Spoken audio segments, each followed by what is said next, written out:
Hello, we're going to show you how to change the spark plugs in a 2009 Mazda 6. This is a 4-cylinder.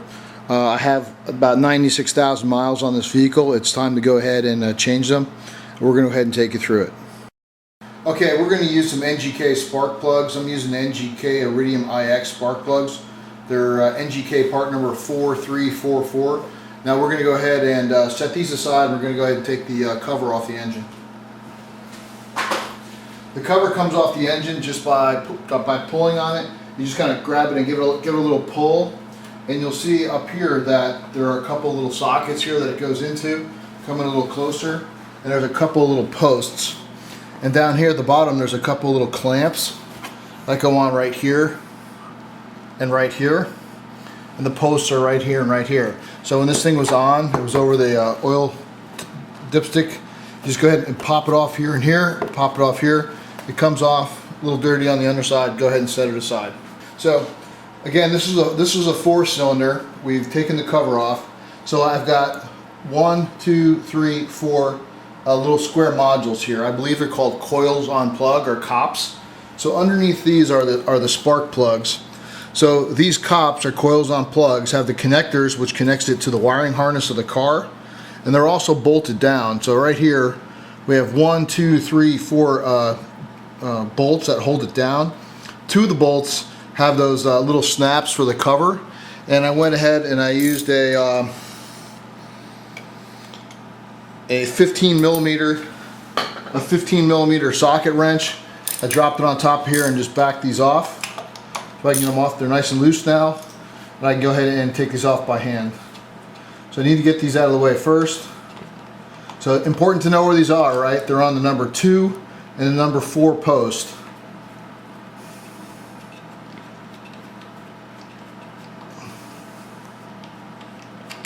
Okay, we'll set these aside. Up next, I can see the posts, and down at the bottom is a little nut, and I'm going to use a 8 millimeter wrench to loosen those up. I kind of wish I had an 8 millimeter deep socket, but I don't have a deep socket, so I'm going to use these and take them off by hand. The other thing I'm going to do is spray just a little bit of lubricant on each one, so I can get them nice and loose. I'm just using some generic lubricant like WD-40, and I'm going to go ahead and remove these posts. So got that loose. Okay, this one's a little tight. That one's loose. This one's loose. Last one. And this one's loose. So let me go ahead and take these out of here. Just use my fingertips. Okay, I've removed the little hold down bolts for the coils assemblies here. What I got to do, I've got some compressed air here. And what I'm going to do before I pull those coils out is I'm going to spray off the top of the engine with some compressed air, just to make sure I don't have any like dead squirrels or anything that's going to fall into the holes. I realize the spark plug's still in the bottom of the engine block, but I'm going to go ahead and make sure nothing falls into the holes here. So I'm just going to hold them down and blow them out.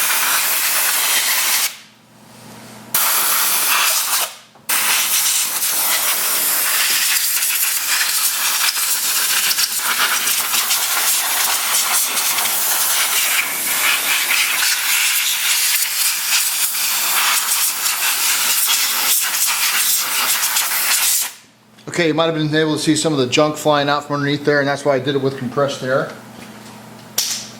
Now what I'm going to do is I'm going to start removing the coils.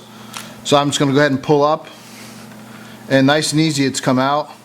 So that's obviously the first coil, second coil, and I'm just going to go ahead and just leave those 2 up right now. I'll do them 2 at a time. The spark plugs are down here inside the hole, and you're going to need a socket wrench. So what I've done, I've taken out the new spark plug, my NGK 4344s, and I made sure I had the right socket even before I tried to go down there. So using the new one, a little tough to get in there because this one's magnetized, and I made sure that this socket's going to work on the plugs. When I first went down there, I didn't have the right socket, so I bought one specifically for the job. This one's magnetic. It's from AutoZone. It's a 5/8 inch magnetic spark plug socket with a 3/8 inch drive. So now I know I've got the right socket for the job. What I've decided to do is, I know I've blown around the outside of the coil, so I'm going to set the number 2 back down here nice and easy, just to cover that hole. And I'm going to go ahead and blow out on top of the spark plug here real easy. Again, just to make sure there's nothing down there. Now I've got my 5/8 magnetic spark plug socket. I've got my socket wrench set to come out. I've got, it looks like a 6-inch extension on it. I'm gonna go ahead and lower it over the spark plug, nice and easy. So I'm confident it's seated on there. I'm gonna give it a little bit of torque and try to pop it loose. You hear that squeaking in there? Okay, gonna take this spark plug all the way out. It's loose enough, so I'm gonna go ahead and turn it by hand.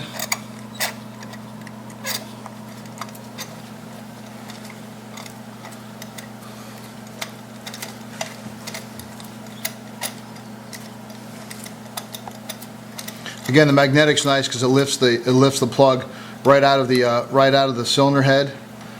And there's my old plug. It's got about 94,000 miles on it. So I'm ready to set my new plug in.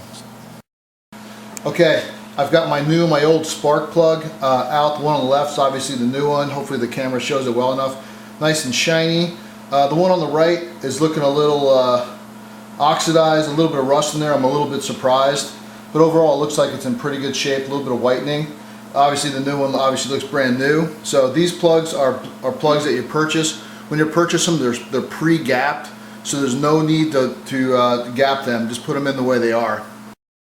Okay, before I put the spark plug in, I really didn't like the way that previous one was oxidized a little bit. I'm going to use some anti-seize. You know, you get it from AutoZone or wherever you go for auto parts. I have some rubber gloves on. They say be careful that it's got petroleum distillates in it. So I'm going to go ahead and put some of this anti-seize lubricant on it, AutoZone. I didn't like the way the previous one was rusted, so I'm just going to put a little dab on it here. Kind of comes out like toothpaste. A couple little dabs, so I don't need to go crazy with it. I'm going to work it in with some rubber gloves on.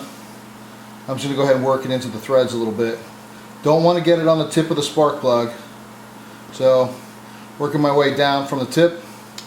Make sure the anti-seize is on all the threads. Of course it will spread out a little more when I thread it into the cylinder head. I've got my new plug ready to go, my magnetic socket. Seated it in there, make sure I don't get any dirt on the tip. I'm going to go ahead and put it in by hand. I have my 6-inch extension ready to go. I'm going to go ahead and lower it in, nice and careful not to knock any crap into the cylinder. Because remember, when that spark plug's out, you're looking at the top of the piston if you drop something in there. So I'm going to go ahead and screw it in by hand. Nice, that should go in nice and smooth, nice and easy. And when it gets tight, I'll go ahead and engage the ratchet. Again, I want to make sure we don't cross thread it, because boy, it'll be an expensive repair. You need to take the head off to get that fixed. Putting it in by hand. Okay, just got a little tight. Put my socket head on. Make sure I've got it in tighten mode. Just going to torque it down. So I guess technically I should have a torque wrench. I don't own one. I'm going to snug it up, and that's going to be good. So right there, number 1 spark plug is in. Now it's time to go ahead and put the cop back down. I've got some of this boot protector for the cop. I guess I could have put some on the top of the spark plug, just something I had over the shelf at AutoZone.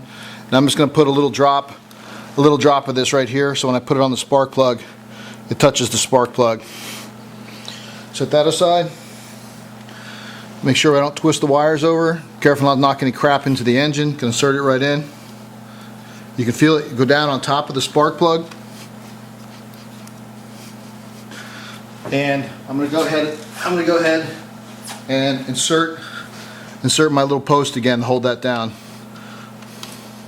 Tighten it in by hand.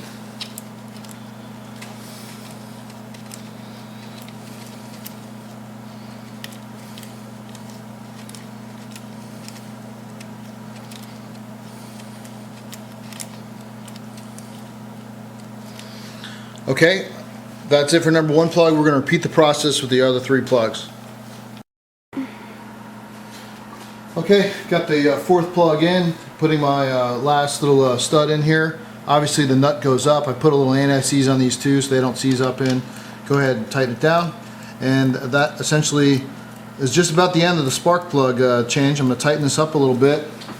And then what I need to go ahead and do is put those black caps on that holds the engine cover on. So I'm just going to snug these down.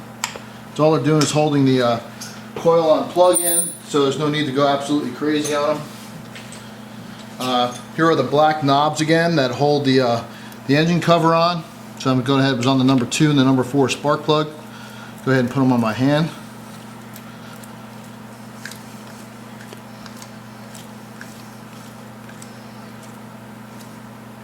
Okay, no need to put a wrench, they went on nice and easy, bottom on top of the nut.